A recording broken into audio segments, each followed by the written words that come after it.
පහ ශ්‍රේණියේ ශිෂ්‍යත්ව විභාගය සම්බන්ධයෙන් රජය ගන්නා තීරණය පිළිබඳව අග්‍රාමාත්‍ය ආචාර්ය හරණී අමරසූරිය මහත්මිය අද පාර්ලිමේන්තුවේදී විශේෂ හෙළිදරව්වක් කළා. පහ ශ්‍රේණි ශිෂ්‍යත්ව විභාගය තුළින් දරුවාට ඇතිවන මානසික පීඩාව අවම කරන විභාගයක් 2028 වසරේදී හඳුන්වා දෙන බවයි එහිදී ඇය සඳහන් කර සිටියේ.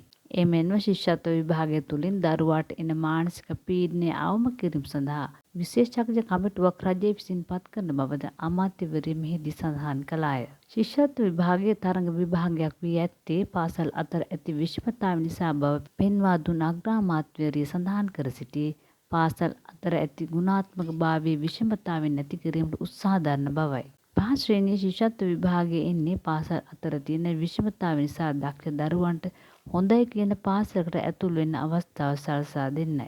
අපි හිතන්නේ නෑ මේ තියෙන තත්ත්වය තුළ ඒකට අපිට ලොකු වෙනස්කමක් කරන්න පුළුවන් කියලා. අපි උත්සාහ කරන්නේ පාසල් අතර තියෙන විෂමතාවය ක්‍රමානුකූලව නැති කරලා හොඳ පාසල් හොඳ නැති පාසල් විශේෂයෙන්ම ගුණාත්මක භාවයෙන් විෂමතා තියෙන පාසල් ක්‍රමය වෙනස් කරන්න.